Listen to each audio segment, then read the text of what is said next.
کہ آج ملک میں دو طریقے کے قانون چل رہے ہیں.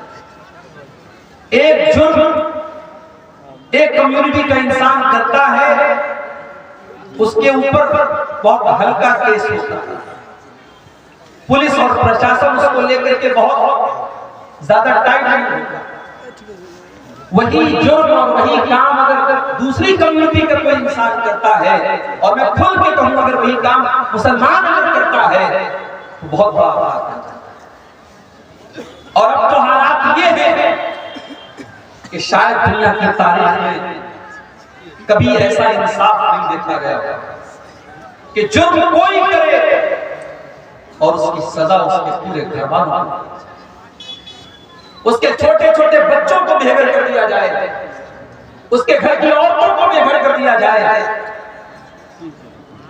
جس گھر اور مکان کو بنانے میں انسان کا خون پسینہ صرف ہوتا ہے, انسان کی گاڑی کمائی خرچ ہوتی ہے, پل بھر میں اس گھر پر میرے بھائی کو ویران کر دیا جاتا ہے اور چٹیل میدان کر دیا جاتا ہے. انصاف کا یہ نمونہ اس وقت اپنے ملک میں, یہ ملک میرے بھائی کو ہمارا.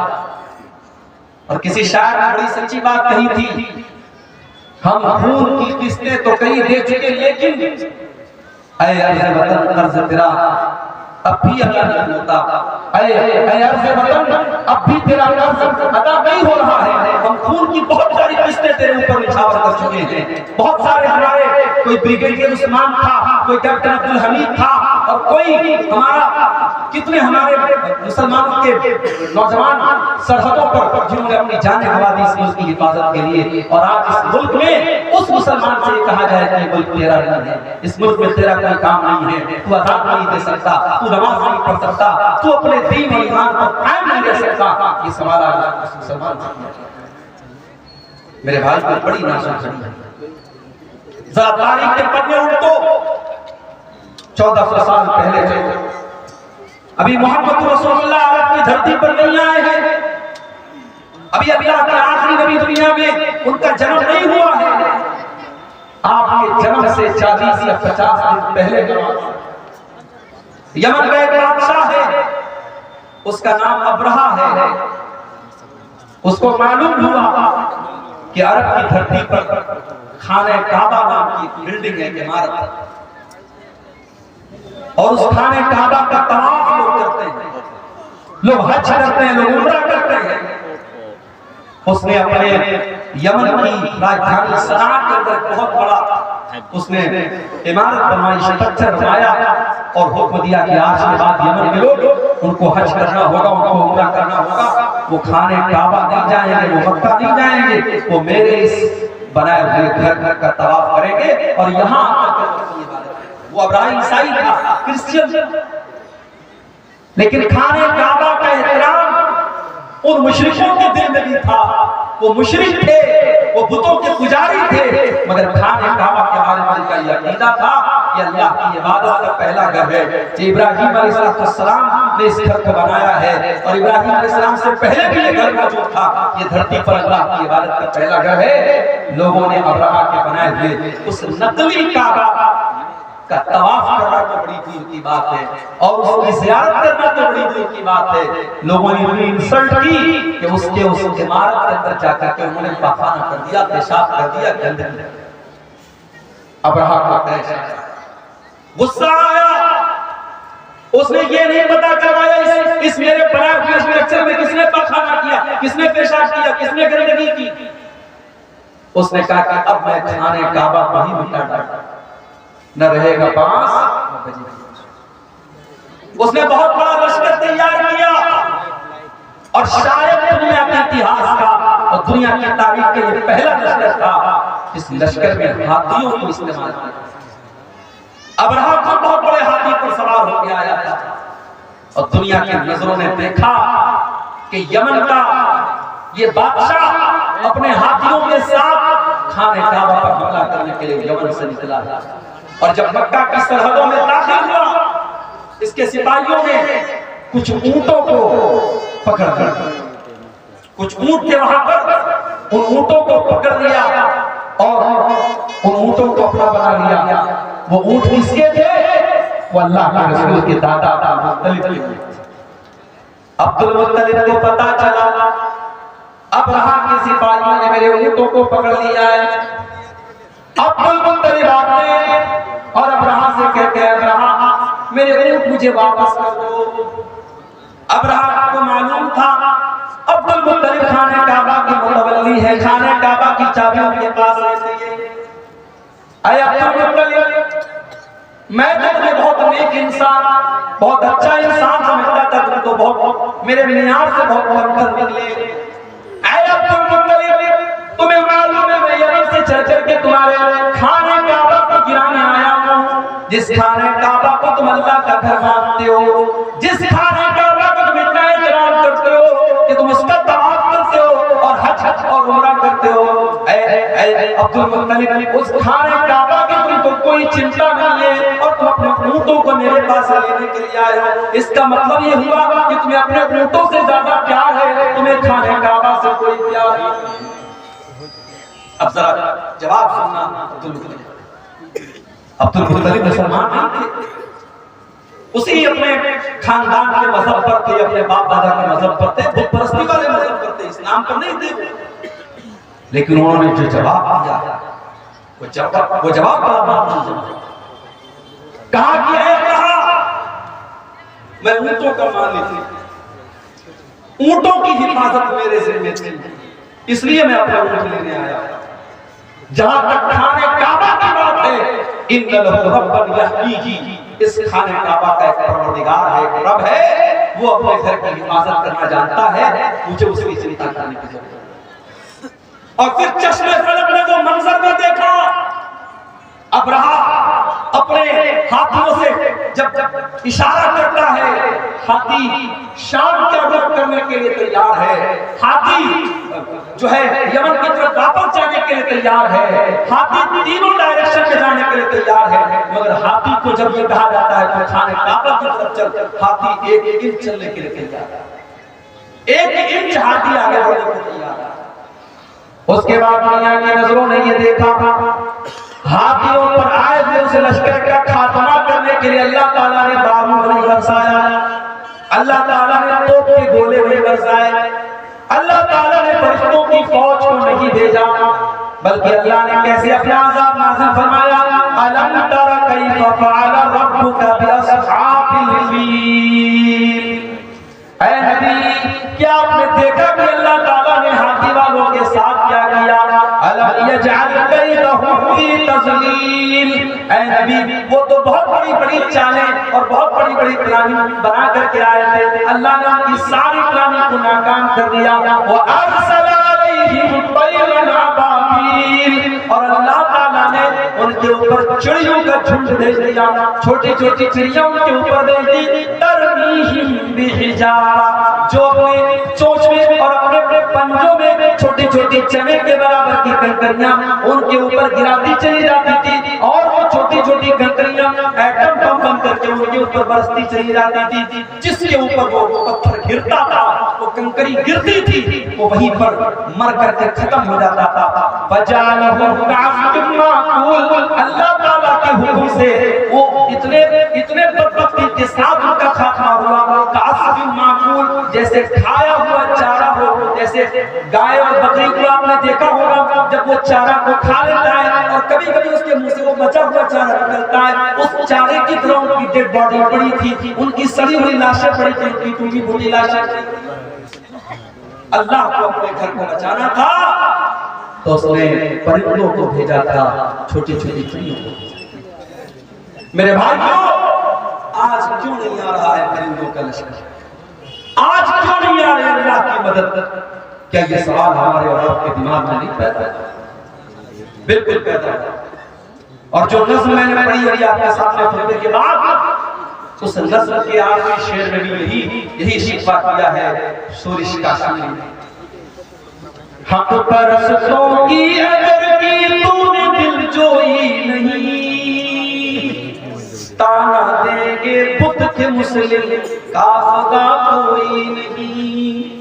اے اللہ کیا یہ دور بھی دیکھنا تھا کہ لا الہ الا اللہ اور اللہ اکبر کی صداؤں کے اوپر آج شرک اور کفر کی صدائیں بھاری پڑتی ہوئی نظر آ رہی ہیں۔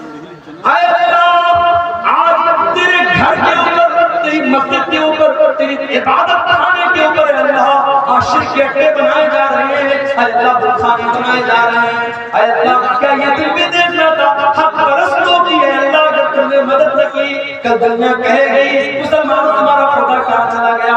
یہ شاعر نے بہت سچا شفا کیا ہے۔ میرے بھائیوں، ہمیں تو شفا ہے اپنے پروردگار کا، مگر ہمارے رب کا بھی ہم سے شفا۔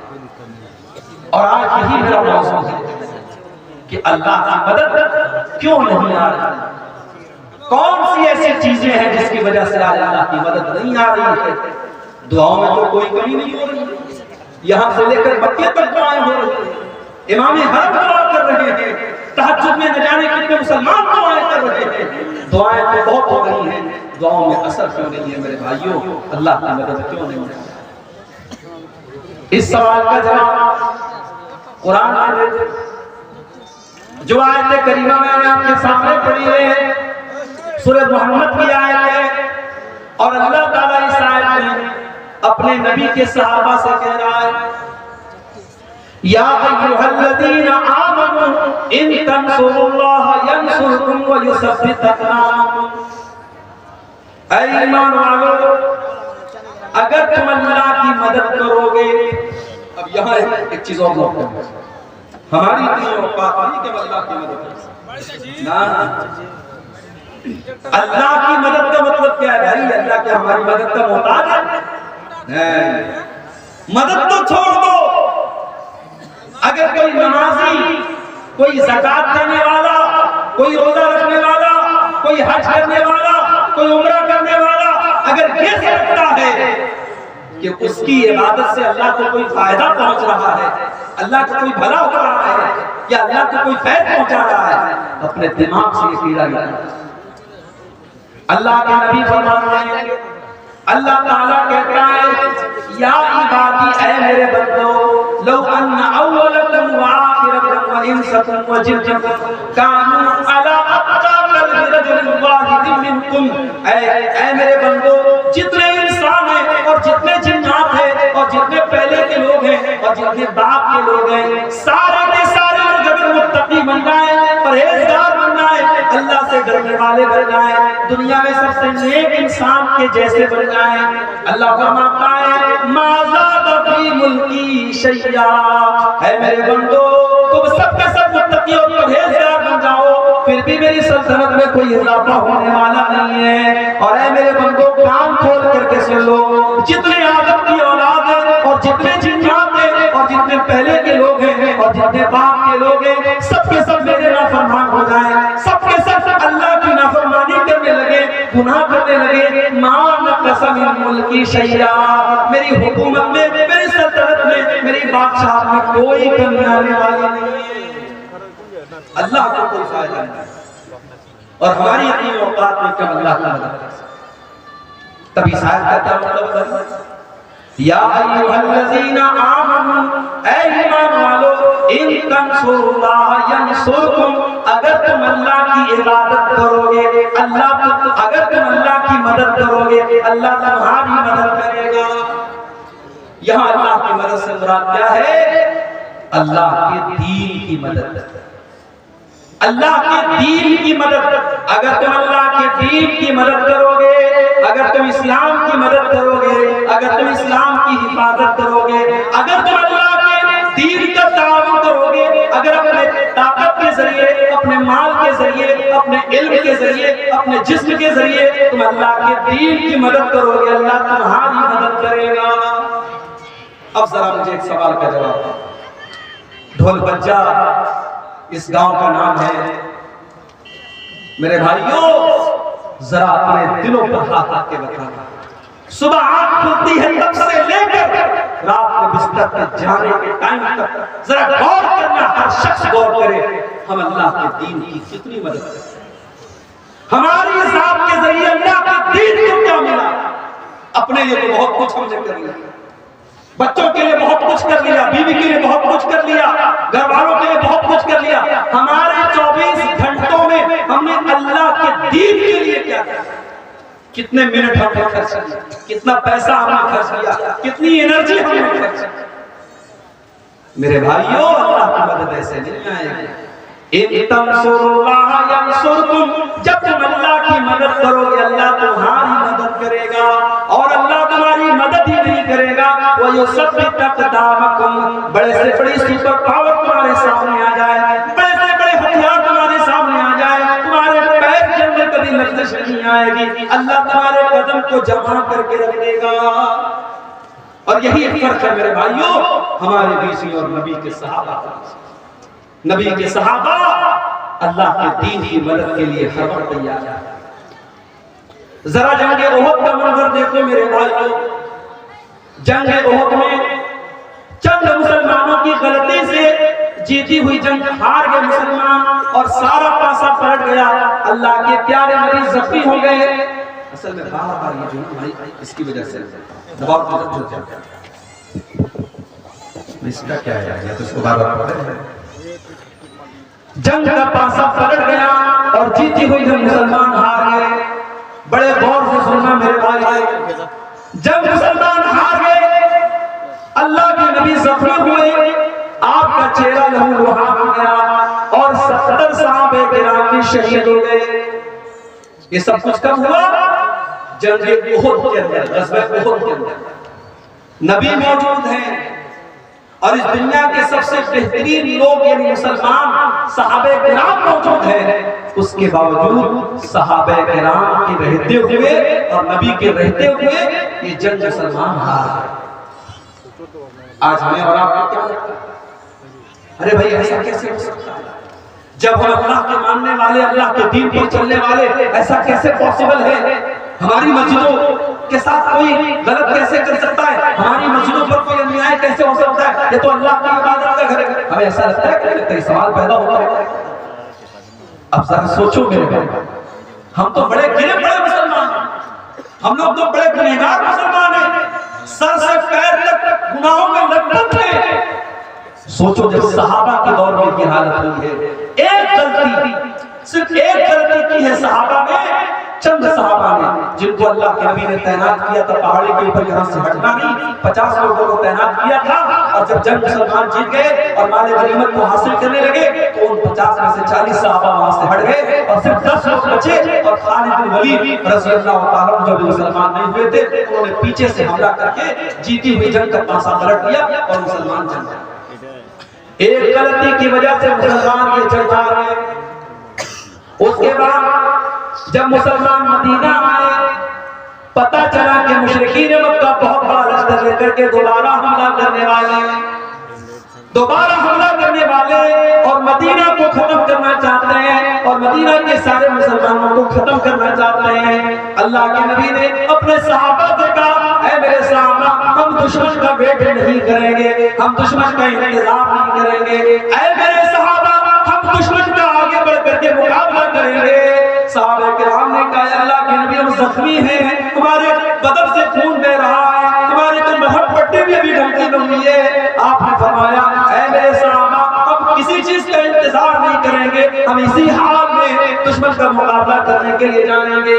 میرے پیارے بھائیوں، دنیا نے دیکھا، آسمان میں دیکھا، زمین نے دیکھا کہ نبی کے صحابہ زخمی حالت میں، ان کے بدن سے خون بہ رہا ہے، ان کی باڈی پر زخموں کے نشانات ہیں، ان کے بدن سے خون رس رہا ہے۔ اسی حالت میں مدینہ سے عمر اسد نام کے مقام تک جاتے ہیں اور دشمن کا مقابلہ کرنے کے لیے مدینہ سے چل کے جاتے ہیں۔ دشمنوں کو پتا چلا کہ مسلمان پھر سے آئے، دشمن کی ہمت نہ بڑھی اور دشمن واپس چلا گیا۔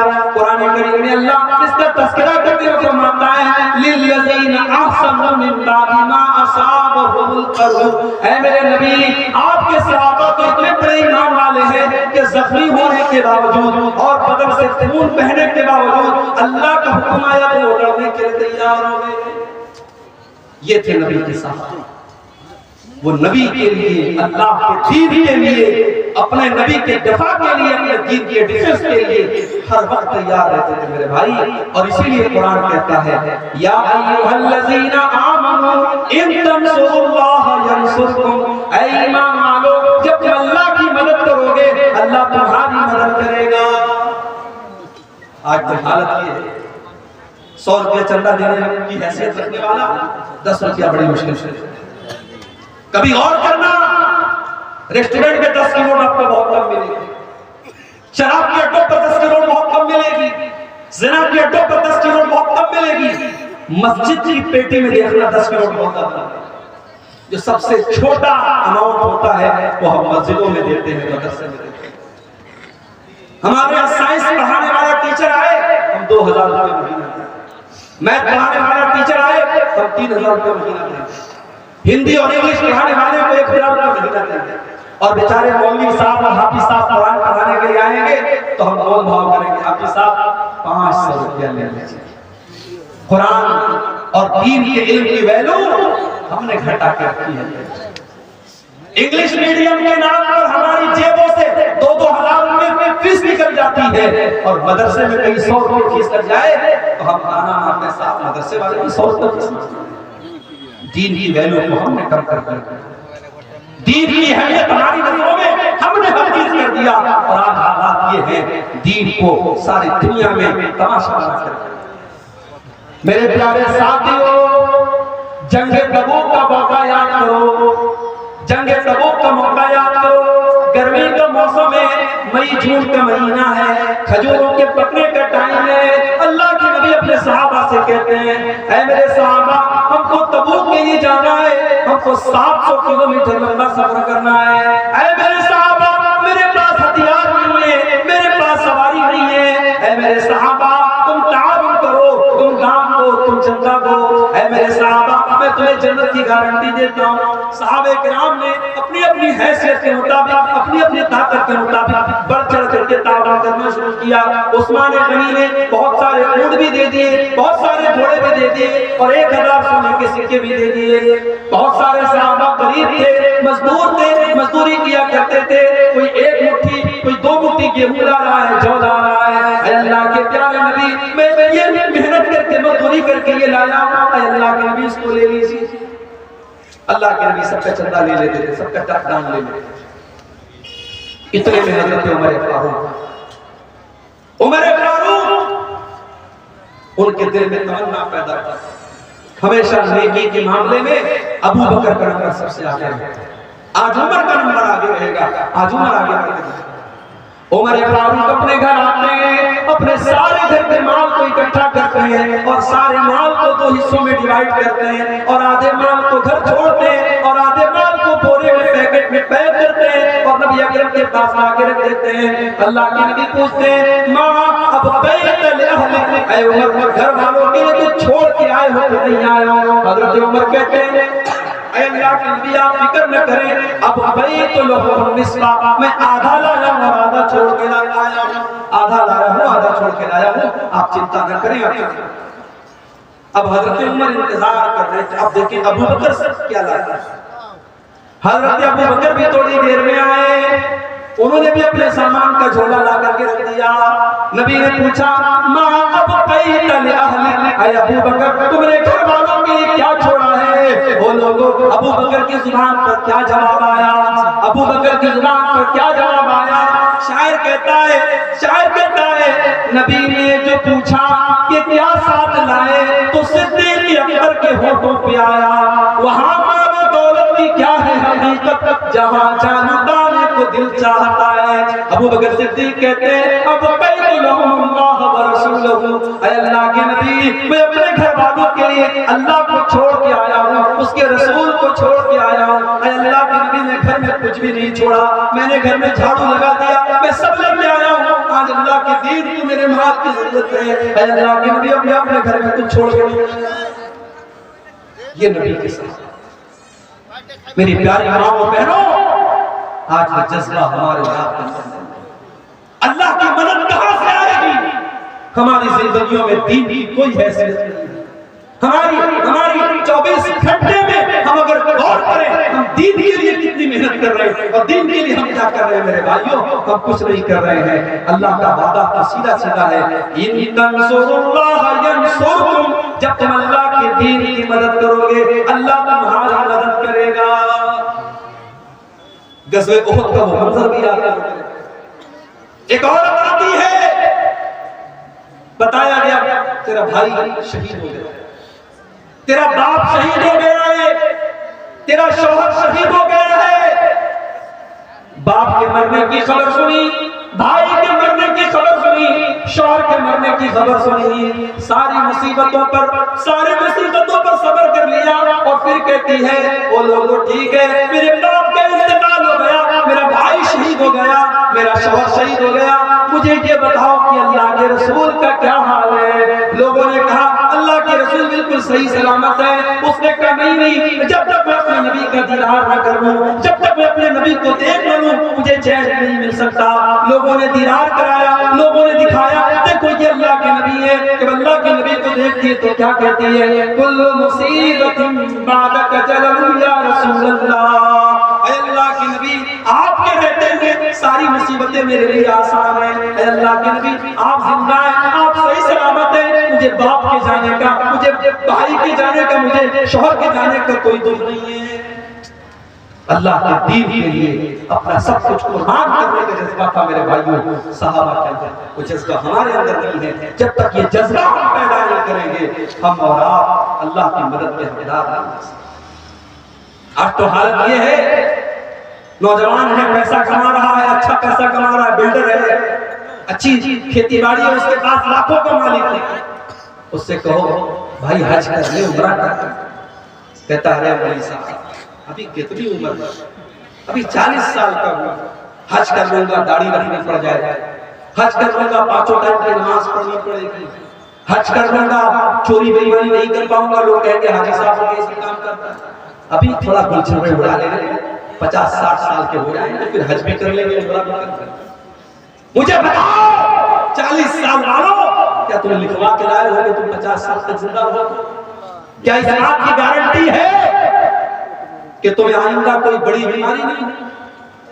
اتنی چھوٹی سی عمر میں نے اپنی آنکھوں سے دیکھا ہے میرے بھائیوں، اپنی آنکھوں سے دیکھا ہے کتنے نوجوانوں کو اپنی آنکھوں سے دیکھا ہے، کوئی ایکسیڈنٹ میں مارا گیا، کوئی گھر سے نکلا تھا سیر و تفریح کرنے کے لیے، میری اہلیہ کے خالہ کا بیٹا تھا، حافظ قرآن تھا، بڑا نیک بچہ تھا، عالم بھی تھا، گھر سے نکلا تھا، بقرعید کا موقع تھا، عید الاضحیٰ کا موقع تھا، اور اگر میری یادداشت دھوکہ نہیں کھا رہی شاید چوتھا تھا، دوستوں کے ساتھ بنارس میں وہ تفریح کرنے کے لیے گھومنے کے لیے بائک سے نکلا، اور میری اہلیہ اپنے مائکے میں تھی، اور ان کی جو خالہ تھی، جو اس لڑکے کی ماں تھی، وہ بھی اپنی بہن کے گھر آئی تھی، اور بقرعید کا تہوار آپ جانتے ہیں کھانے پینے کا تہوار ہے، طرح طرح کی ڈشز کھائی جا رہی ہیں۔ نوجوان لڑکا گھر سے نکلا ہے، تہوار کا ٹائم ہے، بقرعید کا موقع ہے، وہ گھر سے یہ سوچ کر کے نکلا ہے کہ چلو ہم خوشی منائیں گے، ہم تھوڑا دوستوں کے ساتھ سیر و تفریح کریں گے۔ بائک سے وہ نکلتا ہے اور مغل سرائے ریلوے اسٹیشن سے قریب میں ایک ٹرک آتی ہے، اور ٹرک کا ڈرائیور شاید نشے میں رہا ہو یا نیند کی حالت میں رہا ہو، اس نے اس کی بائک میں ایسی ٹکر ماری ہے، اور بائی اسپاٹ وہ لڑکا 18-20 سال کا وہ لڑکا انتقال کر جاتا ہے، اور اتنی بری طریقے سے ایکسیڈنٹ ہوتا ہے، اس کے سر کا اور اس کے دھڑ کا جو حال ہوتا ہے وہ بیان کے باہر ہے میرے بھائی۔ اور تہوار کا موقع ہے جب لاش گھر میں آتی ہے اور ماں باپ اس کی لاش کو دیکھتے ہیں میرے بھائی، ماں باپ کی آنکھوں سے آنسو نکلتے ہیں، خوشی کا تہوار، خوشی کا موقع غم میں تبدیل ہو جاتا ہے میرے بھائیوں۔ موت کا فرشتہ آپ سے اپائنٹمنٹ لے کر کے نہیں آئے گا، آپ سے پوچھ کر کے نہیں آئے گا کون سی بیماری، کون سا ایکسیڈنٹ، کون سی مصیبت اور کون سا بہانہ آپ کی زندگی کے خاتمے کی خبر لے کے آئے گا، آپ نہیں کہہ سکتے میرے بھائیوں۔ نبی اکرم کے صحابہ جنگ بدر کا موقع ہے، حضرت عمیر بن حمام انصاری ایک نوجوان صحابی ہیں، نوجوان صحابی کھجوریں کھا رہے ہیں، اور اللہ کے نبی جنگ بدر میں اپنے صحابہ کو جہاد کی اہمیت بتا رہے ہیں اور اللہ کی راہ میں لڑنے کی اہمیت بتا رہے ہیں۔ اللہ کے نبی صحابہ سے کہہ رہے ہیں اے میرے صحابہ، یہ جنگ بدر کا میدان ہے، یہ جنت کا میدان ہے، اٹھو اور جنت کو پانے کے لیے لڑو اور اللہ کی راہ میں قربانی دے دو۔ حضرت عمیر بن حمام کہتے ہیں اے اللہ کے نبی، اے اللہ کے نبی کیا جنت اتنی بڑی ہے کہ جنت کی چوڑائی آسمان اور زمین کے برابر ہے؟ اللہ کے نبی فرماتے ہیں کہ ہاں اے عمر جنت کی چوڑائی تو اتنی ہے۔ وہ کہتے ہیں بکن بکن کیا بات ہے کیا بات ہے؟ اللہ کے نبی فرماتے ہیں اے عمر تم ایسا کیوں کہہ رہے ہو؟ کہتے ہیں اللہ کے نبی انی لارجو میں امید کرتا ہوں کہ میں بھی جنت میں چلا جاؤں۔ آپ نے فرمایا ہاں اے عمر اگر تم اللہ کی راہ میں لڑتے لڑتے شہید ہو جاؤ گے تو تم بھی اسی جنت کے حقدار ہوں گے۔ عمر بن حمام کھجوریں ہاتھ میں لیے ہوئے ہیں، ان کھجوروں کو زمین پر پھینک دیتے ہیں۔ کوئی کہتا ہے میرے بھائی ان کھجوروں کو کھا لے پھر تمہیں دار میں جانا۔ کہتے ہیں نہیں نہیں، ان کھجوروں کے کھانے میں اگر ٹائم ویسٹ کروں گا تو یہ لیٹ ہو جائے گا، دیر ہو جائے گی، میرے پاس اتنا ٹائم نہیں ہے، میرے پاس اتنی فرصت نہیں ہے۔ اور حضرت عمر بن حمام اسی حالت میں میدان جنگ میں کود پڑتے ہیں اور اللہ کی راہ میں شہید ہو جاتے ہیں۔ میرے پیارے ساتھیوں، صحابہ کرام کی زندگیاں اس طریقے کے واقعات سے بھری ہوئی۔ حضرت حنظلہ کو دیکھو، نئی نئی شادی ہوئی ہے اور شادی کی پہلی رات اپنی بیوی کے ساتھ ہے۔ ہر نوجوان کی زندگی میں شادی کی رات بڑی بڑی انوکھی رات ہوتی ہے۔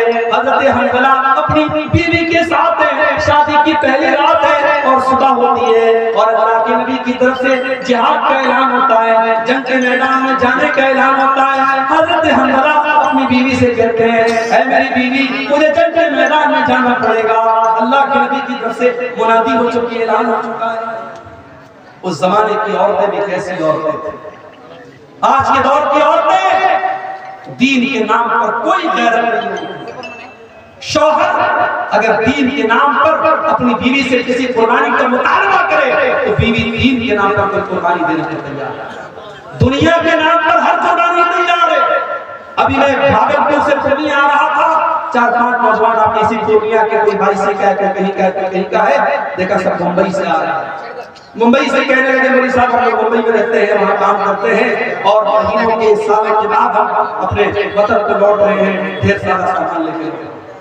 بیوی کو یہ گوارا ہے کہ شوہر سے 6 مہینہ 7 مہینہ دور رہے، ممبئی میں رہے، سعودی میں رہے، دبئی میں رہے، بیوی کو یہ ساری آزمائش اور یہ ساری قربانی گوارا ہے۔ کیوں؟ کیونکہ شوہر کما کے اللہ کے دین کے لیے اگر وہی شوہر داڑھی رکھ لے تو بیوی کہتی ہے پہلے اتنے ہینڈسم لگتے تھے داڑھی کیوں رکھتے ہیں بیکار۔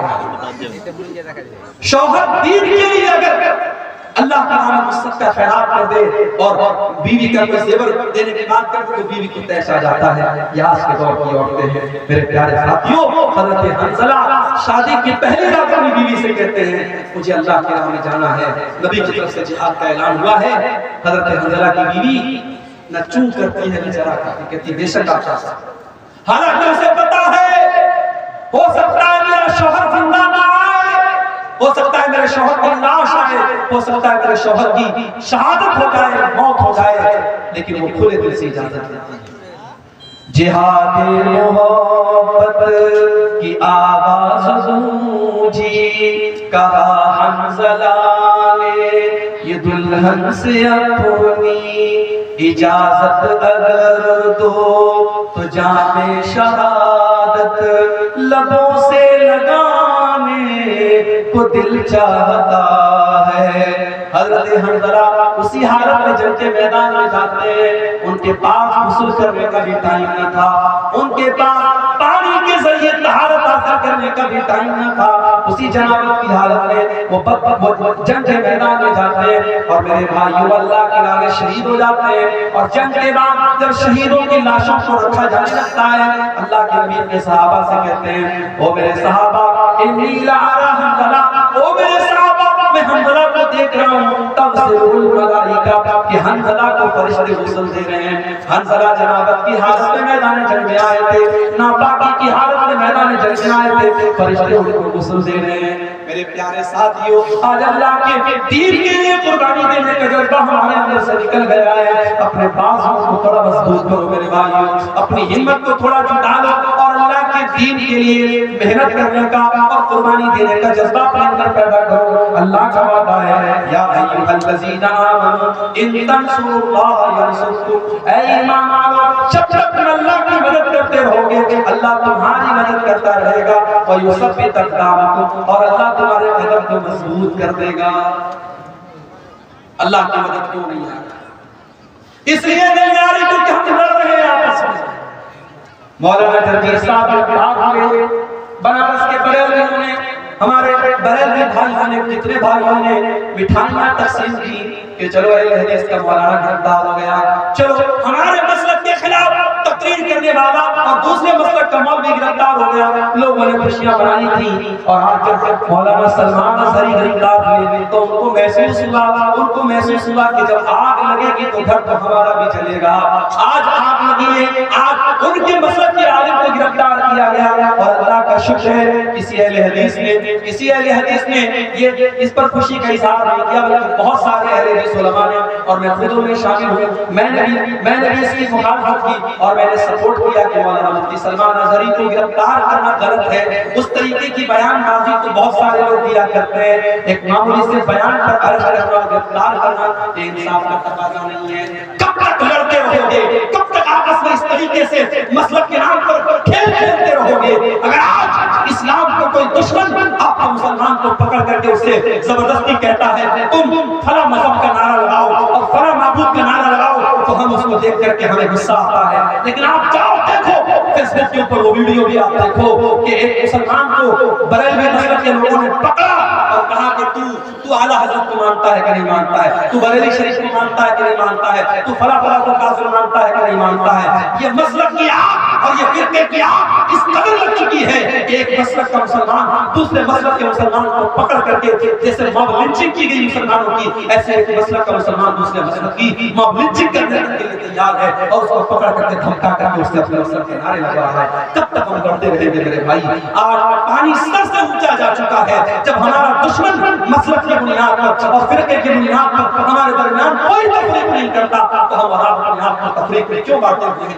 آؤ سیسا پھیلائی ہوئی دیوار بن جاؤ۔ اور میں بڑی خوشی کے ساتھ کہتا ہوں میں پکا سلفی المسلک الحمدللہ ہوں، اور بنارس کے جامعہ سلفیہ جو ہماری جماعت کا مرکزی ادارہ ہے وہاں سے میں نے تعلیم حاصل کی ہے، لیکن آج اللہ کا شکر ہے فیس بک کے اوپر آپ دیکھ لیں، یوٹیوب کے اوپر آپ دیکھ لیں، بڑی تعداد میں ہمارے بریلوی بھائی، ہمارے دیوبندی بھائی بھی میری تقریروں کو سنتے ہیں۔ اور یہی معراج کا، شب معراج کا موقع تھا جس کو عام طور سے لوگ شب معراج مانتے، حالانکہ ہمارا یہ عقیدہ نہیں ہے۔ ہم یہ تو مانتے ہیں کہ اللہ کے نبی کو معراج ہوئی، مگر معراج کون سی رات ہوئی، کون سے مہینے میں ہوئی، یہ کنفرمیشن ہمیں حدیثوں کی روشنی میں نہیں ملتا، لیکن عام طور سے لوگ 27 رجب کو شب معراج مانتے کہ اسی رات میں معراج ہوئی۔ بنارس سے 100 کلومیٹر دور، بنارس سے 100 کلومیٹر دور ایک جگہ پر یہ مچھلی شہر ہے، وہاں پر بریلوی بھائی بھی ہر سال پروگرام کراتے ہیں معراج النبی کے نام پر۔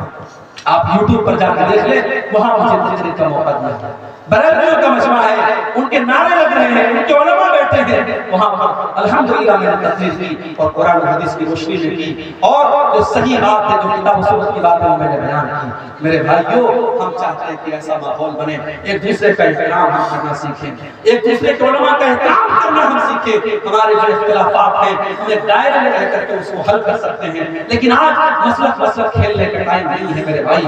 ہماری تاریخ یہ بتاتی ہے اندلس جیسا ملک مسلمانوں سے خالی ہو گیا، وہاں کی مسجدوں کو استبل بنا دیا گیا، وہاں کی مسجدوں میں ڈاس کے اڈے اور شراب کے اڈے بن گئے۔ کیوں؟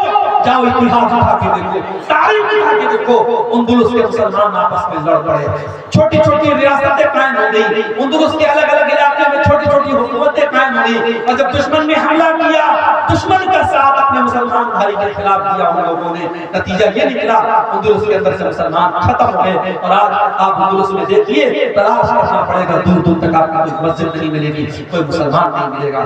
میرے بھائیوں، اگر ہم اس تاریخ سے اپنے آپ کو بچانا چاہتے ہیں، ہمیں اپنے اندر اتحاد پیدا کرنا پڑے گا، یونٹی پیدا کرنا پڑے گا، اتحاد پیدا کرنا پڑے گا، اور جب ہم اتحاد کی بات کرتے ہیں تو معاف کیجیے ہر چیز میں اتحاد کی بات آتی ہے۔ آگے ملک میں حکمرانی کس کی ہوگی، ملک کے اقتدار پر کون بیٹھے گا، ہم ڈیسائیڈ تو نہیں کر سکتے کون بیٹھے گا، مگر ہم یہ تو بتا سکتے ہیں کہ ہم مسلمان اس ملک میں ہم متحد ہو کر کے ہم ووٹنگ کرتے ہیں، آنے والے الیکشن کے موقع پر بھی آپ اپنے ووٹ کے ذریعے ایسی طاقتوں کو آپ اپنا ووٹ دیجیے جن کے بارے میں آپ کو یہ لگتا ہے کہ ہاں یہ ملک میں امن چین و سکون کو بڑھاوا دے گی، اور ایسی طاقتوں کو ناکام کیجیے جو ملک کے ماحول میں نفرت کا زہر ڈالنا چاہتی ہیں۔ میرے بھائیوں، ہمیں اور آپ کو اپنے اندر اتحاد پیدا کرنا پڑے گا۔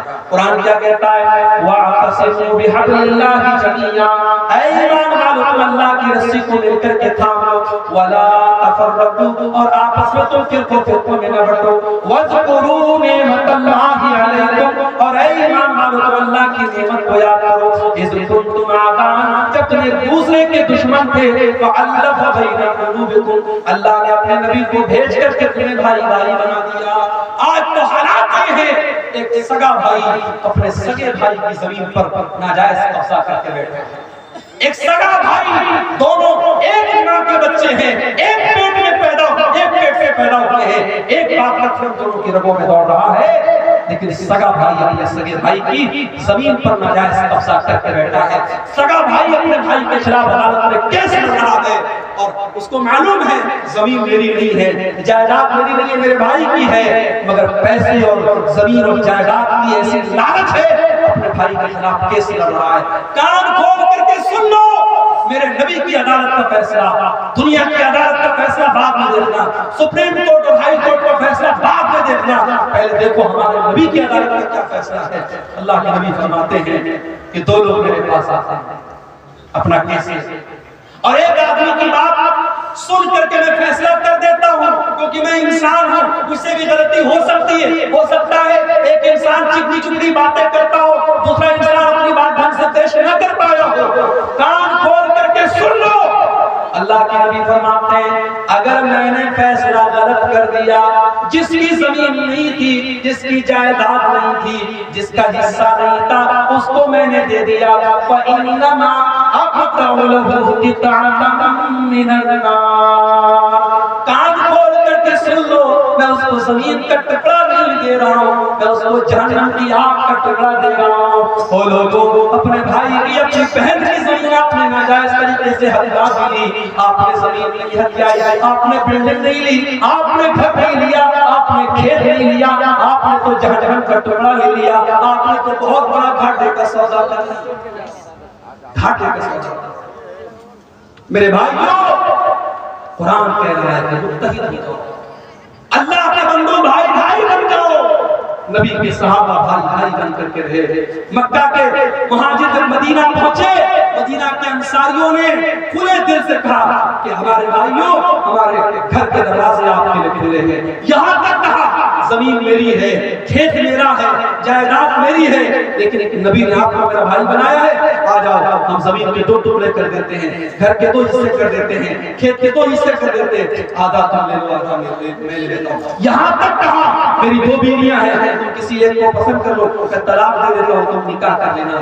قربانی اور محبت کی یہ مثال پورے انسانی اتہاس میں کبھی نہیں ملتی۔ میرے بھائیوں، ہم اور آپ اپنے گاؤں میں آرام سے سو رہے ہیں، ہم اپنے گھر میں بچوں کے ساتھ آرام سے سو رہے ہیں، وہاں فلسطین میں ڈیلی بمباری ہو رہی ہے اور چھوٹے چھوٹے بچے مارے جا رہے ہیں، اور یہ UN کی رپورٹ ہے، اقوام متحدہ کی رپورٹ ہے، اب تک لاکھوں بچے غزہ کے اندر مارے جا چکے ہیں، معصوم بچے مر رہے ہیں، اور ہمیں رات میں آرام سے نیند پر بستر پر نیند آ رہی ہے۔ نہیں میرے بھائی، مسلمان تو وہ ہوتا ہے چاہے فلسطین میں اس کا بھائی مر رہا ہو، چاہے دنیا کے کسی بھی کونے میں اس کا بھائی مر رہا ہو، اپنے بھائی کے مرنے پر اس کا دل دکھی ہو جائے، اس کے قوم کا کہیں بچہ مارا جائے، اس کو لگے میرا بچہ مر رہا ہے، کہ کہیں کسی عورت کی عزت ٹوٹے اسے لگے میری بہن کی عزت ٹوٹ رہی ہے، کہیں کسی کا گھر گرے اسے لگے میرا گھر گر رہا ہے۔ نبی اکرم صلی اللہ علیہ وسلم فرماتے ہیں کہ المؤمن للمؤمن کالبنیان یشد بعضه بعضا، مسلمان تو مسلمان کے لیے ایک عمارت کی طرح ہونا چاہیے، ایک بلڈنگ کی طرح ہونا چاہیے۔ جیسے بلڈنگ جب تیار ہوتی ہے اس میں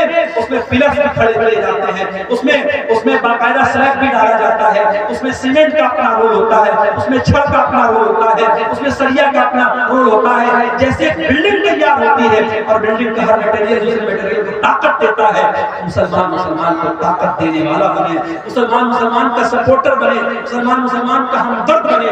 اور ایک اور حدیث کے اللہ نبی فرماتے ہیں مثل المؤمنین فی توادہم وتعاطفہم وتراحمہم کمثل الجسد الواحد۔ آپ نے فرمایا مسلمانوں اتنی محبت ایک دوسرے سے کرو، اتنی ہمدردی ایک دوسرے سے کرو جیسے انسان کا شریر ہوتا ہے۔ مانو شریر میں انسان کے جسم میں کہیں ایک کانٹا بھی چبھتا ہے پورا بدن بے چین ہو جاتا ہے۔ مسلمانوں ہمارے درمیان اتنی محبت ہونی چاہیے۔ آؤ اتحاد اپنے اندر پیدا کرو۔ برادری بات کے نام پہ مجھے معلوم ہے بہار میں بہت ساری جگہوں پر برادری کے نام پر بڑی بڑی پھرتا ہے۔ اسی دربھنگہ کے علاقے میں ایک گاؤں میں لوگوں نے بتایا بھی اور نیوز میں بھی آیا کہ ایک گاؤں میں انصاریوں کا راستہ الگ ہے، شیخ کا راستہ الگ ہے۔ آپ کے علاقے میں سرجا پوری اور شیخ آبادی کے درمیان بڑے اختلافات کی خلیج ہے۔ میرے بھائی یہ وقت برادریوں کے نام پہ لڑنے کا نہیں ہے، یہ وقت فرقوں کے نام پہ لڑنے کا نہیں ہے، یہ وقت مسلک کے نام پہ لڑنے کا نہیں ہے۔ حالات یہ ہے آج مسلمان جس گاؤں میں اکثریت میں ہوتے ہیں وہاں سے بھی مسلمان کے سرپنچ کھڑے جیت نہیں پاتے۔ کیوں؟ کیونکہ سرپنچ کا چناؤ ہوتا ہے، پردھان کا چناؤ ہوتا ہے، مسلمان اس گاؤں میں میجورٹی میں ہیں لیکن مسلمان کے 4 کینڈیڈیٹ کھڑے ہوتے ہیں، غیر مسلم کا 1 کینڈیڈیٹ کھڑا ہوتا ہے اور مسلمانوں کے ووٹ 4 جگہ تقسیم ہو جاتے ہیں۔ گاؤں میں میجورٹی مسلمانوں کی ہے لیکن پردھان جو ہوتا ہے، سرپنچ جو ہوتا ہے وہ غیر مسلم بن جاتا ہے۔ میرے بھائیو اتحاد میں طاقت ہے، یونٹی میں طاقت ہے۔ آج ملک کے حالات اس بات کا تقاضا کرتے ہیں کہ اپنے اندر اتحاد پیدا کریں۔ میرے بھائیو آج اللہ کی مدد اگر چاہتے ہیں اور آپ متحد ہیں، اسی طریقے سے اگر اللہ کی مدد چاہتے ہو تو توحید کی حفاظت کرو اور شرک سے بچو۔ اللہ مشرک کی مدد کبھی نہیں کرے گا، اللہ کا وعدہ ہے ہم تمہاری مدد کریں گے۔ شرط کیا ہے؟ وعد اللہ الذین آمنوا منکم وعملوا الصالحات ليستخلفنهم في الارض كما استخلف الذین من قبلهم۔ اے ایمان والو اللہ کا وعدہ ہے، اللہ ضرور تمہاری مدد کرے گا، تمہیں زمین کے اندر اقتدار بھی عطا کرے گا، تمہارے خوف کو امن اور شانتی سے تبدیل کر دے گا۔ شرط کیا ہے؟ یعبدوننی لا یشرکون بی شیئا۔ شرط یہ ہے تم میری عبادت کرنا اور میری عبادت میں کسی کو شریک نہ کرنا، شرک مت کرنا۔ آج حالت کیا ہے؟ حالت یہ ہے کہ ایودھیا سے 300 مسلمان لکھنؤ سے ایودھیا کا سفر کرتے ہیں۔ یہ میں میڈیا کی رپورٹ آپ کو بتا رہا ہوں، 300 مسلمان لکھنؤ سے ایودھیا کا سفر کرتے ہیں۔ شری رام چندر جی کی جو نئی مورتی اور نیا ان کا جو وہاں پہ مندر بنا ہے اس کی زیارت اور درشن کریں۔ معاف کرنا، ایک مسلمان ہونے کے ناطے ہم شری رام چندر جی کا احترام کرتے ہیں، ان کا سمان کرتے ہیں، مگر ہم ان کی عبادت کو جائز نہیں سمجھتے۔ کیوں؟ ہمارا عقیدہ ہے لا الہ الا اللہ، اللہ کے سوا کوئی عبادت کے لائق نہیں ہے۔ جو کسی کا بیٹا ہو، جو کسی کا باپ ہو، جو کسی کا بھائی ہو، جو کسی کا شوہر ہو، وہ رب نہیں ہو سکتا، وہ معبود نہیں ہو سکتا۔ ہمارا کرائٹیریا بڑا کلیئر ہے، قل هو اللہ احد اللہ الصمد لم یلد ولم یولد ولم یکن له کفوا احد۔ اللہ ایک ہے، اللہ بے نیاز ہے، اللہ کا کوئی بیٹا نہیں، اللہ کسی کا بیٹا نہیں، اور اللہ کو کسی کے مدد کی ضرورت نہیں ہے، اس کے برابر کوئی نہیں ہے۔ میرے بھائیو ہم شری رام چندر جی کی اور جو بھی اس بھارت دیش میں ہمارے مہاپروش آئے اور نیک لوگ آئے ان کا سمان کرتے ہیں، ان کی عزت کرتے ہیں، ان کا احترام کرتے ہیں، مگر ہم ان کی عبادت کو جائز نہیں مانتے۔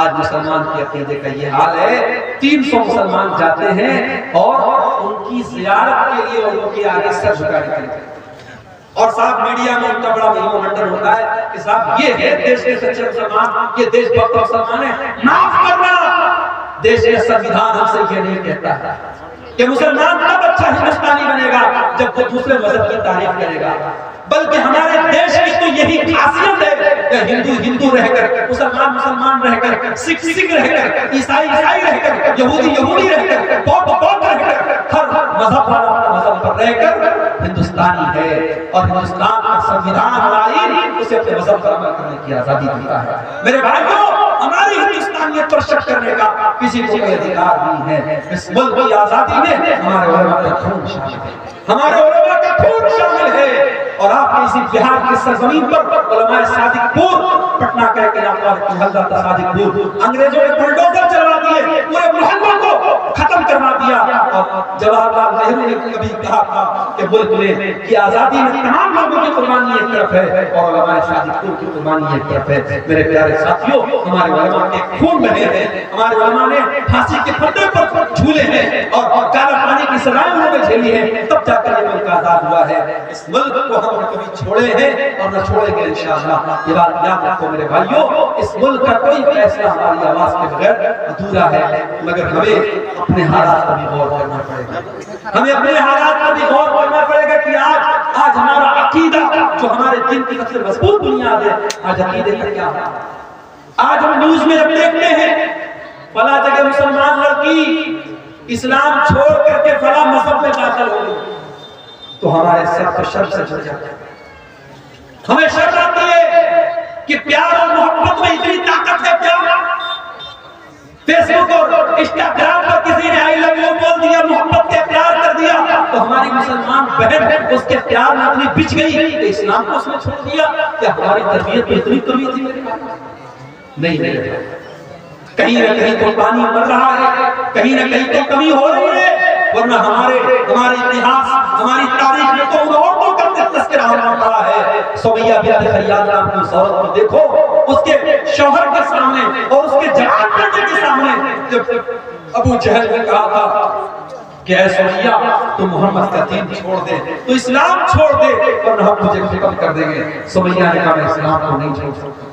ابو جہل نے کہا سمیہ ہم تیرے بدن کے کپڑے اتار کر کے تجھے ننگا کر ڈالیں گے. اے سمیہ ہم تجھے بے ابرو کر ڈالیں گے, برہنہ کر ڈالیں گے, ہم تجھے ننگا کر ڈالیں گے. سمیہ نے اپنے جوان بیٹے کے سامنے ننگا ہو جانے کی اذیت کو گوارا کر لیا, مگر اسلام کو نہیں چھوڑا. نتیجہ یہ نکلا بڑی بے رحمی سے اور بڑے حیوانی طریقے سے ابو جہل نے حضرت سمیہ کو شہید کر ڈالا. اسلام کی راہ میں پہلی شہادت پانے والی خاتون حضرت سمیہ ہے. میری پیاری ماں بہنوں, آپ کی تاریخ کیسی عورتوں سے بھری پڑی ہے, مگر آج حالات یہ ہے مسلمان لڑکی اسکول میں جا رہی ہے, کالج میں جا رہی ہے, اسکول میں پڑھا رہی ہے, آنگن باڑی میں کام کر رہی ہے, غیر مسلموں کے ساتھ ٹچ میں ہے, اور وہاں کسی غیر مسلم نے پیار کا اظہار کیا, پیار کا اقرار کیا, اور یہ اس کے جال میں پھنس گئی, اور جال میں ہی نہیں پھنسی بلکہ اپنے اسلام کو, اپنے دین کو چھوڑنے کے لیے تیار ہو گئی.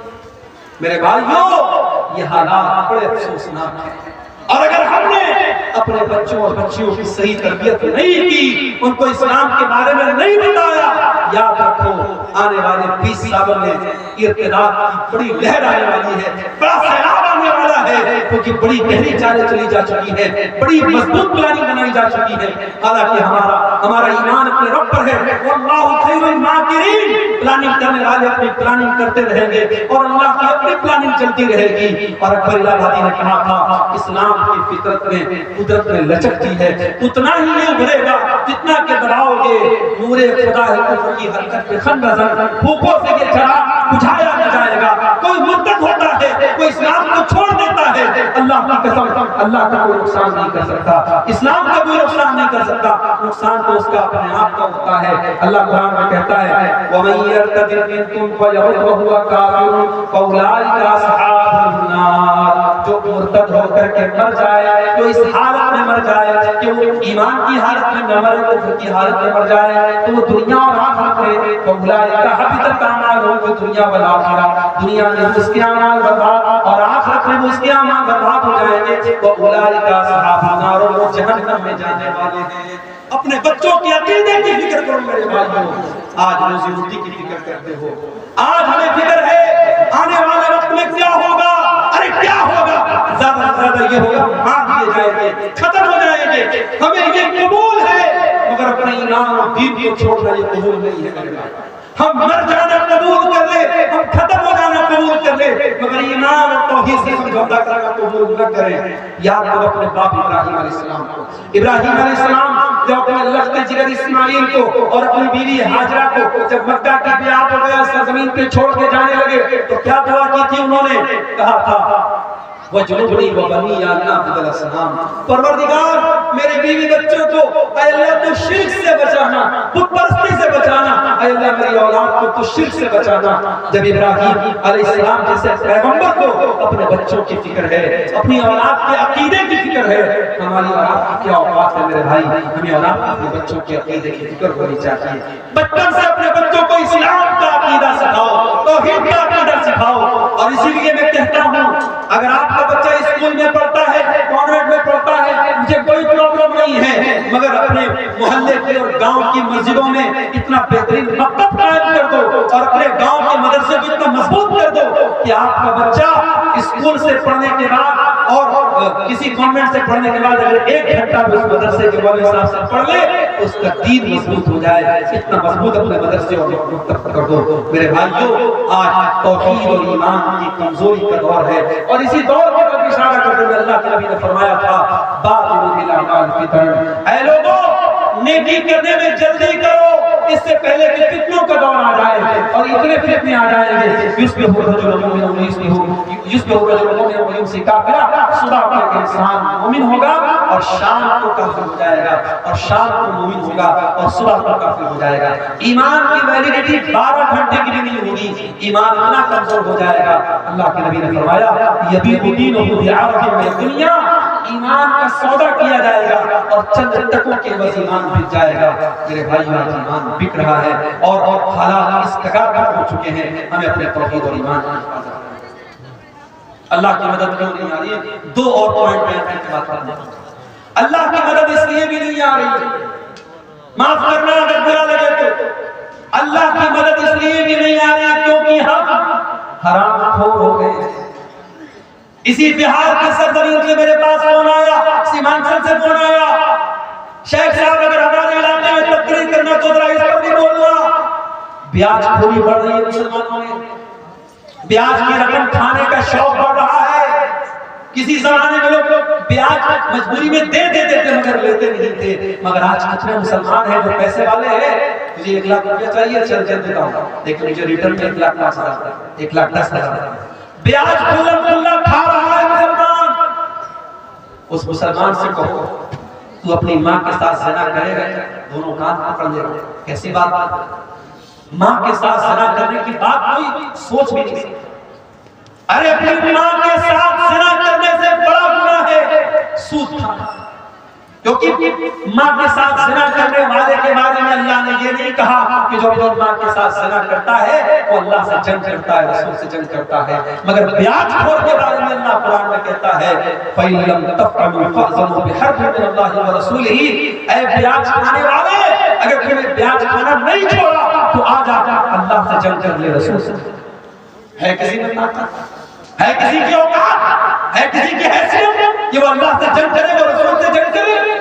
میرے بھائیو بیاج خوری پڑ رہی ہے. اور دوسری چیز میرے نوجوانوں, جوئے کی لت پڑ رہی ہے. آج کل نئی نئی کمپنیاں آ رہی ہیں کرپٹو کے نام سے, فلاں کمپنی میں پیسہ لگا دو, فلاں کمپنی میں پیسہ لگا دو. مجھے لوگوں نے بتایا حافظ صاحب بھی لگا رہے ہیں, امام صاحب بھی لگا رہے ہیں, مولوی صاحب بھی لگا رہے ہیں, اور کہتے ہیں مولوی صاحب بھی جائز ہے. کیسے جائز ہے؟ کہتے ہیں بزنس ہو رہا ہے. کیا بزنس ہو رہا ہے؟ یہ تو نہیں پتا لیکن بزنس ہو رہا ہے. کوئی بزنس نہیں ہو رہا.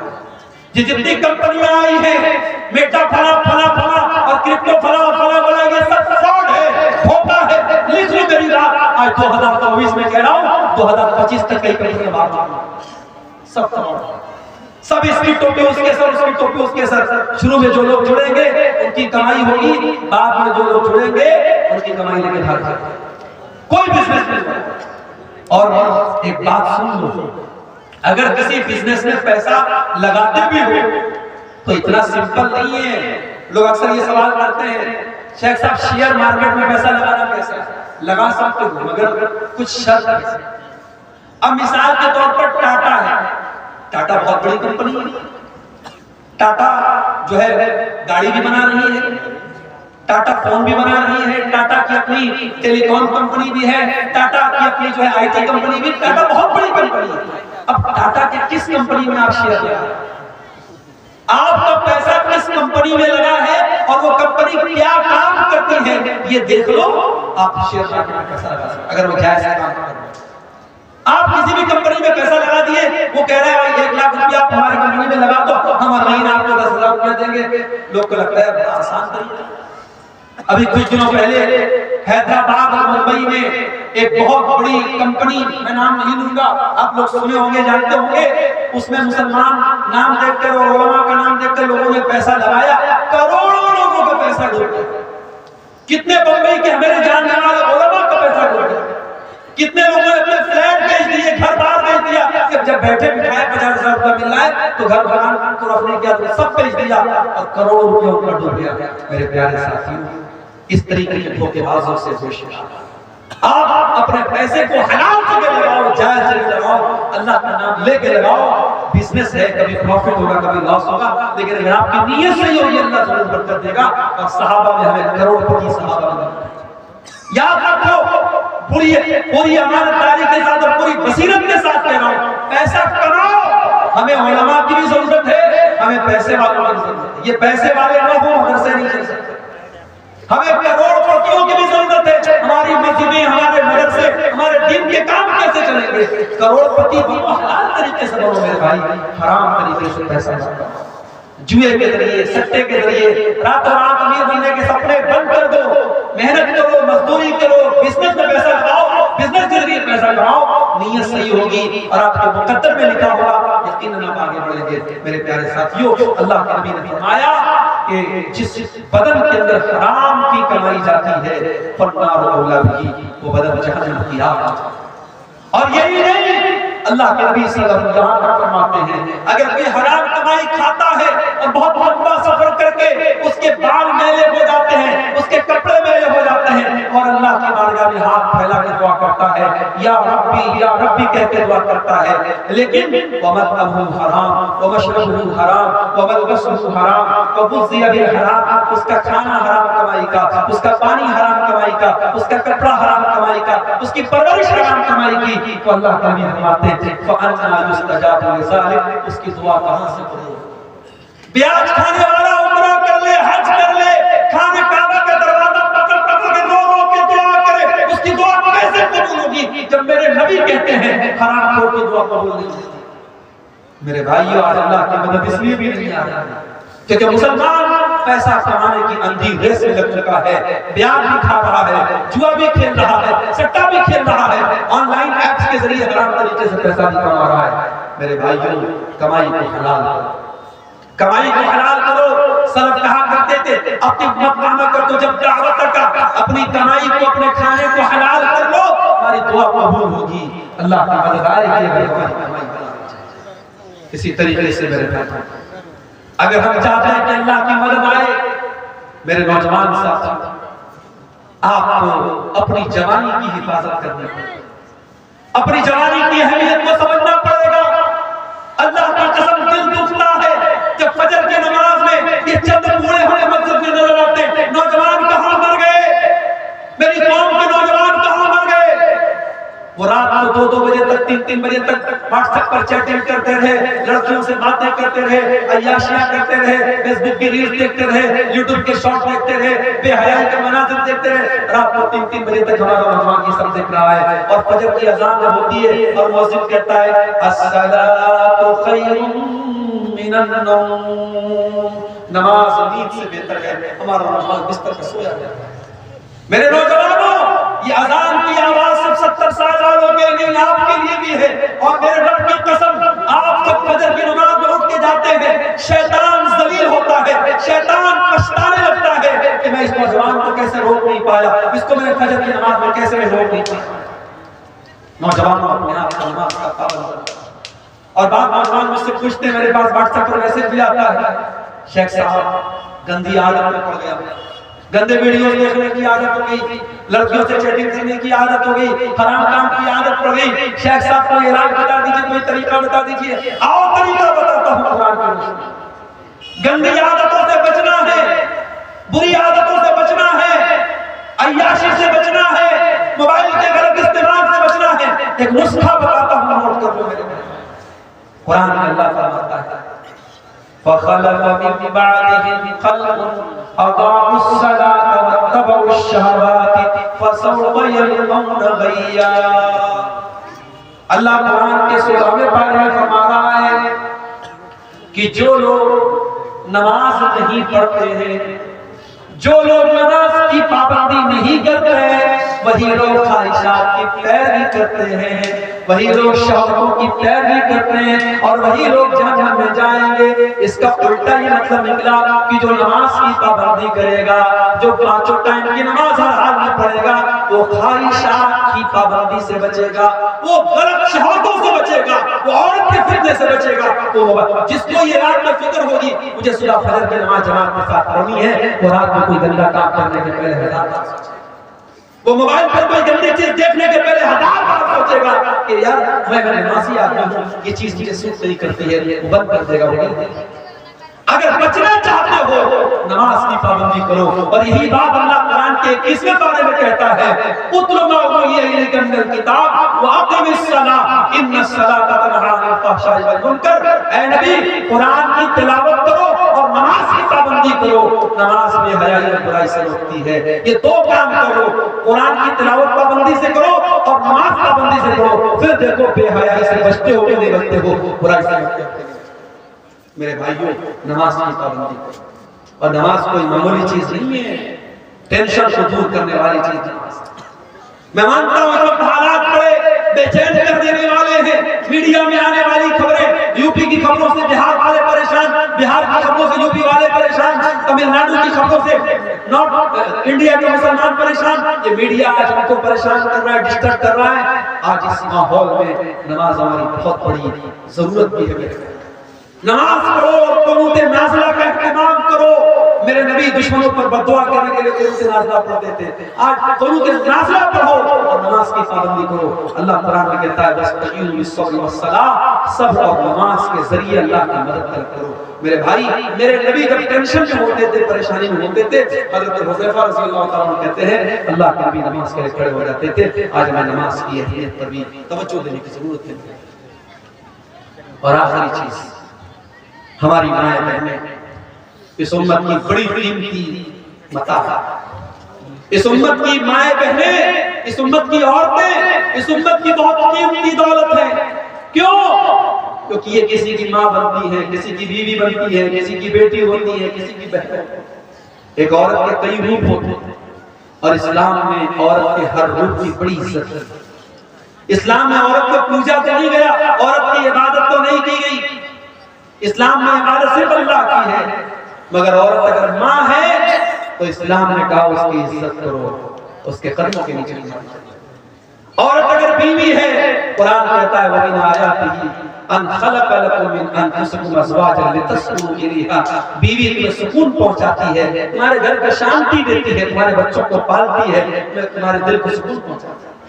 یہی بیوی بیٹی، یہی عورت بیٹی ہے، تو اللہ کے نبی فرماتے ہیں من ابتلی بهذه البنات شيئا كن له سترا من النار۔ جس کو اللہ بیٹی دے کر کے آزماتا ہے اور اس امتحان کو کھڑا اترتا ہے، بیٹی اپنے ماں باپ کو جہنم کی آگ سے بچاتی ہے۔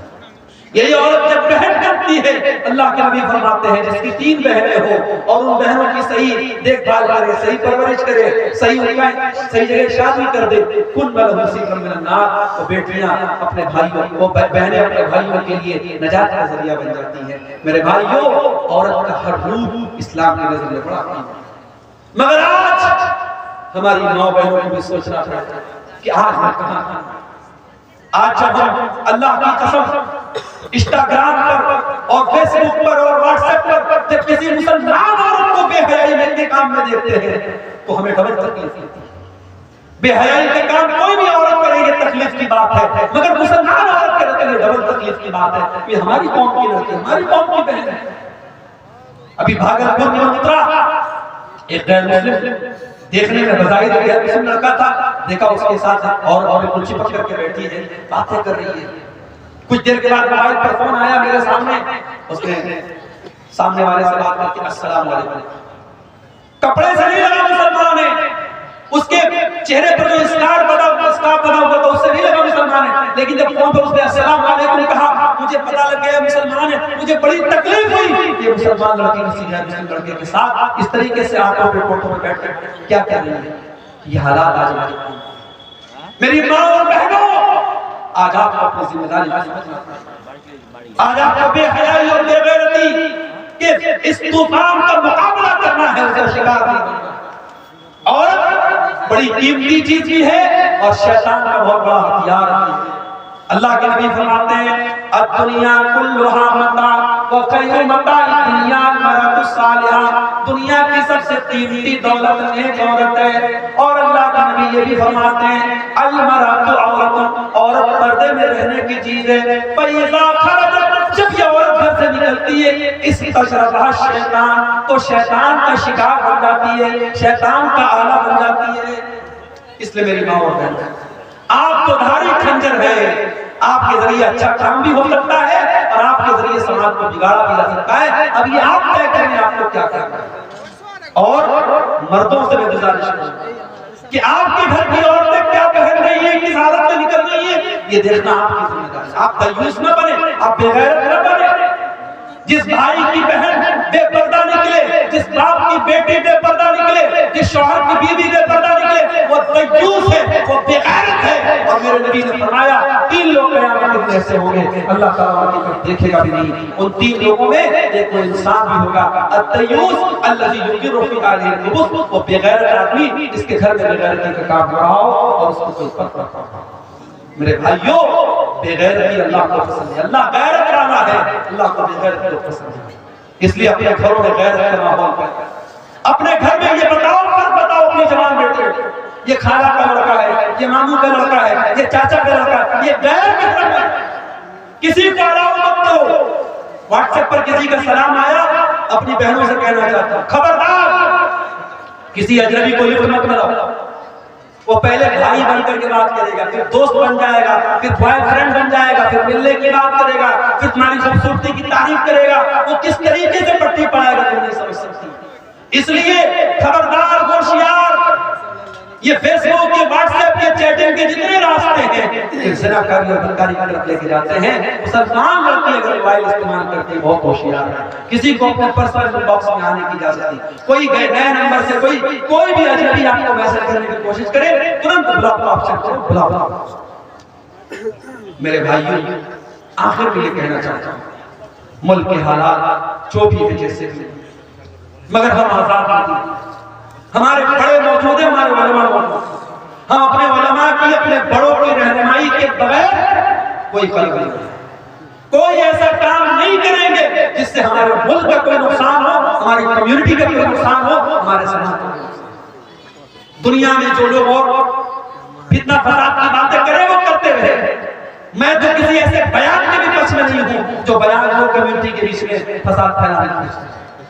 ہم امن اور شانتی کے پرتیک ہیں اور رہیں گے، لیکن ہاں ہم بزدل بھی نہ بنے، ہم کمزور بھی نہ بنے۔ اگر واقعی میں کوئی ہم پر ظلم کر رہا ہے تو ظلم کو سہن نہیں کرنا چاہیے، ظلم کو برداشت نہیں کرنا چاہیے، ظلم کے کا مقابلہ کرنا چاہیے۔ اور اگر اپنی جان اور اپنی عزت اور اپنی آبرو کی حفاظت کرنے میں کوئی مر بھی جائے تو میرے نبی نے فرمایا من قتل دون عرضه وماله فهو شہید، اپنے مال کی حفاظت کرنے میں، اپنی آبرو کو بچانے کے لیے کوئی مر جائے، کوئی قتل ہو جائے تو اللہ کی راہ میں شہید ہوتا ہے۔ میرے بھائیوں، اپنی عزت کی بات آ جائے تو ٹیپو سلطان کا جملہ یاد رکھنا کہ شیر کی ایک دن کی زندگی گیدڑ کی 100 سال کی زندگی سے بہتر ہوتی ہے۔ آخر میں یوٹیوبر حضرات سے میں کہنا چاہوں گا کہ چونکہ ملک کا ماحول بہت سینسیٹیو ہے، ملک کا ماحول بہت سینسیٹیو ہے، اور میں یوٹیوبر سے بھی کہنا چاہوں گا، اس لیے کہ 50 سینکڑوں یوٹیوبر یہاں موجود ہیں، کون کس چینل کا والا ہے میں نہیں جانتا۔ میری بہت ساری تصویروں پر یوٹیوبرز نے گندے تھمبنیل لگائے ہیں، الٹے سیدھے تھمبنیل لگائے ہیں، ایسے تھمبنیل لگائے ہیں جو قانون کی نظر میں غلط ہے، جو تقریر میں نے جو بات نہیں کہی ہے وہ تھمبنیل لگا کے آپ لوگ لگاتے ہیں۔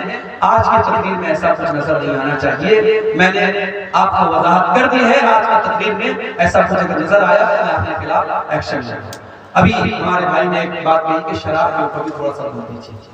آپ جانتے ہیں بہار میں حکومت کی طرف سے شراب بند ہے، گجرات میں بہت پہلے سے شراب بند ہے، مگر یہ عجیب مسئلہ ہے، جہاں شراب بند ہے ڈاٹا بتاتا ہے گجرات میں شراب ایک زمانے سے بند ہے، لیکن سب سے زیادہ شراب گجرات میں ہے۔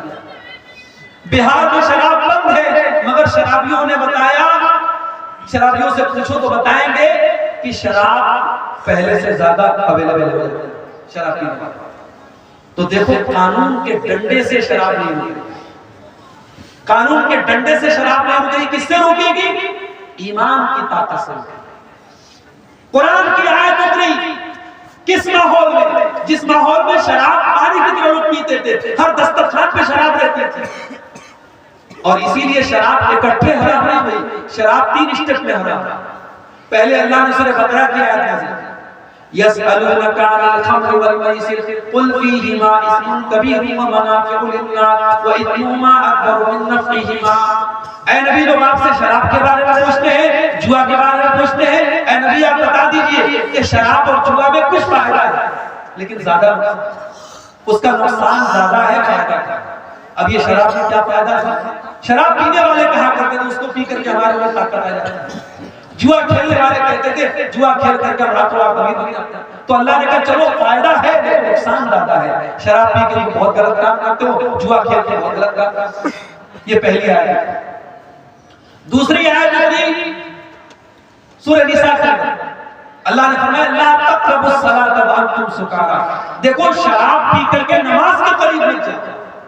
پھر تیسری آیت ہے سورہ مائدہ، انما الخمر والمیسر والانصاب والازلام رجس من عمل الشیطان، شراب، جوا اور ماسے کے تیر اور غیر اللہ کے آستانے یہ سب گندے کام ہیں شیطان کے۔ جب یہ آیت اتری صحابہ کرام شراب پی رہے تھے، جیسے ہی قرآن کی آیت اتری اور نبی نے آگے بتایا کہ ایسی آیت اتری ہے، صحابہ نے اپنے گھر سے شراب کے سارے برتن نکال کے توڑ کے پھینک دیے، شراب پورے مدینہ کی گلیوں میں پانی کی طرح۔ آج ہمارے ملک میں گٹکا بک رہا ہے، سگریٹ بک رہی ہے، بیڑی بک رہی ہے، بیڑی کے پیکٹ پہ لکھا ہوا ہے، سگریٹ کے پیکٹ پر لکھا ہے tobacco is dangerous to health, تمباکو کا استعمال صحت کے لیے بہت خطرناک ہے، ٹوبیکو کازز کینسر، تمباکو سے کینسر ہوتا ہے۔ حکومت چھپوا بھی رہی ہے، اس پر پھیپڑے کی خطرناک تصویر بھی بنی ہے، کینسر کی تصویر بھی بنی ہے، اور وہی حکومت لائسنس دے رہی ہے اور بیڑی بھی بک رہی ہے، گٹکا بھی بک رہا ہے، سگریٹ بھی بک رہی ہے۔ میرے بھائیوں، دنیا کے قانون اور دنیا کے ایڈورٹائزمنٹ کے ذریعے جو کام نہیں ہوا محمد رسول اللہ کے دور میں، جب ایڈورٹائزمنٹ نہیں تھا، جب ٹی وی اور ریڈیو کا دور نہیں تھا، صرف ایک قرآن کی آیت پر پورے مدینہ میں شراب کی ندیاں بہہ گئی۔ ہم اسی نبی کا کلمہ پڑھنے والے ہیں، ہمیں کوئی شراب کا نقصان نہ بھی بتائے، ہمارے لیے تو اتنا کافی ہے کہ میرے نبی نے شراب کو حرام کیا، اور میرے نبی نے کہا ہے شراب اتنی گندی چیز ہے تو شراب پیے گا قیامت کے دن جہنمیوں کا پیپ اور مواد سے کھلایا جائے گا۔ شراب اتنی گندی چیز ہے، میرے نبی نے لعنت کی شراب پینے والے پر، پلانے والے پر، شراب کے لیے جو رس نچوڑا جاتا ہے اور شراب کو جو لے کے جاتا ہے، شراب کو جو بیچتا ہے، جو خریدتا ہے، سب پر اللہ کے نبی نے لعنت کی۔ میرے پیارے ساتھی، شراب ام الخبائث، جو شراب پی لے گا وہ زنا بھی کر سکتا ہے، وہ اپنی ماں بہن بیٹی کے ساتھ بھی غلط کام کر سکتا ہے، کچھ بھی کر سکتا ہے۔ اس لیے مسلمان شراب بندی تو ہمیں واقع کرنا چاہیے۔ مجھے یاد ہے ہریانہ کے گاؤں میں مسلمانوں نے یہ فیصلہ کیا تھا کہ ہمارے یہاں شادی میں 1 پیسہ جہیز نہیں دیا، اور لڑکی کی شادی سمپل طریقے سے ہوگی، کوئی بارات نہیں آئے گی، اور کوئی بارات لے کے جائے گا، کوئی جہیز دے گا تو پورا گاؤں اس کا بہشکار کرے گا۔ آج یہ مثال ہریانہ میں موجود ہے، میڈیا میں اس کو بہت بیان کیا گیا۔ میں چاہتا ہوں آپ کے گاؤں میں، آپ کے علاقے میں بھی اس طریقے کی تحریک چلے کہ ہمارے گاؤں کا جو شراب پیے گا ہم گاؤں سے اس کا بائیکاٹ کریں۔ آپ ایسی کوشش کریں، انشاءاللہ جب آپ شراب بندی کریں گے تو پوری ملک کے لیے مثال بنے گی۔ میرے بھائی، جو کام قانون کے ڈنڈے سے سنبھو نہیں ہے وہ مذہب کے ذریعے اور ایمان کے ذریعے سنبھو ہے۔ یہ چند سوالات آئے ہیں، ان کو بیان کر کے باتیں ختم کرتے ہیں۔ میرے والد محترم میرا عقیقہ نہیں دیے تو خود اپنا عقیقہ دے سکتے ہیں۔ اگر والد محترم کو طاقت نہیں دی اور انہوں نے نہیں دیا تو کوئی حرج کی بات نہیں ہے، اور طاقت کے باوجود انہوں نے نہیں کیا تو غلط کیا۔ آپ اگر کر سکتے ہیں تو کر لیجیے، انشاءاللہ بہتر ہے، اگر نہیں کیا ہے تو آپ کر سکتے ہیں، کوئی حرج نہیں۔ جامع مسجد جس جگہ پر قائم ہے وہ جگہ چھوٹی پڑ گئی، اس لیے دوسری جگہ بنا سکتے ہیں، یعنی بنا سکتے ہیں۔ جو جامع مسجد ہے اس کو بھی آپ مسجد رہنے دیں، دوسری جگہ بنا لیں، اس کو وقتیہ مسجد بنا لیں، دوسری جگہ جامع مسجد بنا لیں، چل سکتا ہے، کوئی مسئلہ نہیں ہے، تب بھی کر سکتے ہیں۔ اگر اس سے قریب میں متصل میں جگہ نہیں مل پائے گی پہلی والی جو مسجد ہے اس کو بیچ دی. اچھا اس کو بیچ کر اس کو بیچ کر کے اس پیسے سے دوسری جگہ لینا چاہتا ہے. اب یہ تو پھر تھوڑا سا مشکل مسئلہ ہے, اس کے بارے میں علماء سے پوچھنا چاہتا ہوں. اس کے بارے میں آپ اپنے علاقے کے علماء سے ایک فتویٰ نکالنے والے ہیں. رشوت لے کر ناحق فیصلہ کرنا عام ہے, یہ سوال نہیں بتا رہے کیسا ہوتا ہے, بالکل غلط ہو رہا ہے. اور مجھے کئی جگہوں کے بارے میں پتہ لگا جو سردار لوگ ہوتے ہیں, جو پنچ لوگ ہوتے ہیں, پیسہ لے کر کے کسی ایک پنچ کا وہ پشپات کرتے ہیں. تو یہ دیکھیے, کسی کے بارے میں غلط فیصلہ کرنا یہ تو آلریڈی بہت بڑا گناہ ہے, لیکن جس کو پنچ بنایا گیا ہے اس کو تو ایک طریقے سے قاضی بنایا گیا, جج بنایا گیا, اور جج جب غلط فیصلہ کرے تو یہ بہت بڑا گناہ ہے. اس کو اللہ تعالیٰ کیا ڈبل سزا ملے گی, اس کو حساب دینا پڑے گا.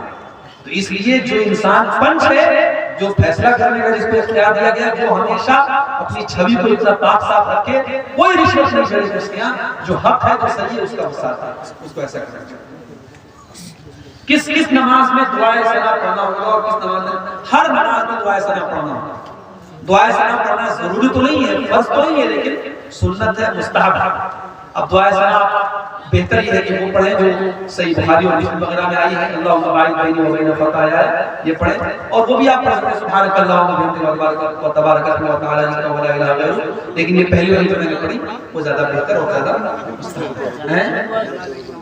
جنازے کی نماز میں علامہ البانی رحمۃ اللہ کی تحقیق کی ہے کہ دعائے ثنا کا ثبوت نہیں ملتا ہے.